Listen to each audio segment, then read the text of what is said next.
அனைவருக்கும் வணக்கம். நம்ம இன்றைக்கி எதை பற்றி பார்க்க போகிறோம் அப்படின்னா, வாழ்க்கைங்கிறது அர்த்தமற்றதா இல்லை வாழ்க்கை என்பது அர்த்தமானதா அப்படிங்கிறத பற்றி நம்ம பார்க்க போகிறோம்.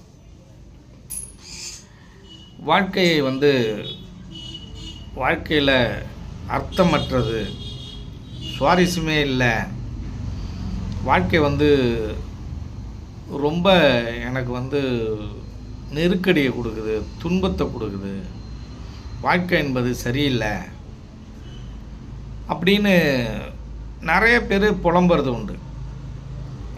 வாழ்க்கைங்கிறதே ஒரு அர்த்தம் இல்லாதது, அர்த்தமற்றதாக இருக்குது அப்படின்னு சொல்லி நிறைய பேர் புலம்புறது உண்டு. இப்படி யார் இதை மாதிரி புலம்புறாங்க அப்படின்னு கேட்டிங்கன்னா, இந்த துன்பத்தில் சிக்கி தவிக்கும் இந்த மனித கூட்டமெல்லாம் இப்படி புலம்புகிறது. வாழ்க்கைங்கிறது அர்த்தமற்றதாக இருக்குது, துன்பங்கள் நிறைந்ததாக இருக்குது. அதனால் இந்த வாழ்க்கைங்கிறது வாழணுமா, ரொம்ப மோசமாக இருக்குது, வாழ்க்கை வாழறதுக்கே ரொம்ப மோசமாக இருக்குது அப்படின்னு சொல்கிற கூட்டம் இருக்குது. அந்த கூட்டத்தில் வாழ்க்கைங்கிறது மோசமானது அப்படின்னு அந்த கூட்டத்தில் சில மகான்களும் இதில் இருக்காங்க. அந்த மகான்களுடைய வரிசையில் புத்தரும் ஒருவர். வாழ்க்கைங்கிறது ரொம்ப துன்பமானது, அதிக துன்பங்கள் நிறைந்தது தான் வாழ்க்கை அப்படின்னு புத்தரும் இன்னும் சில மகான்களும் சொல்வதுண்டு.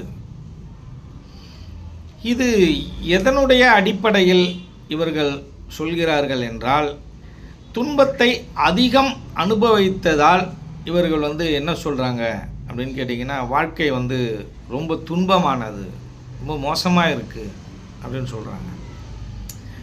இது எனக்கு வாழணும் போலவே இல்லை, இறைவன் என்னை ஆட்கொண்டால் நல்லாயிருக்கும், இல்லை என்னை உயிரோடு இருக்கிறதே நான் விரும்பலை அப்படின்னு சொல்கிற வாழ்க்கையை வெறுக்கிற கூட்டம் ஒன்று. இன்னொரு கூட்டம் இருக்குது, வாழ்க்கைங்கிறது நல்லா இருக்குது, வாழ்க்கைங்கிறது எனக்கு ரொம்ப சந்தோஷமாக இருக்குது, நான் நினச்சதெல்லாம் அனுபவிக்க முடியுது, நான் நாடு நாடாக சுற்றுறேன், எனக்கு நினச்சதெல்லாம் கிடைக்குது அப்படின்ற ஒரு கூட்டம் இங்கே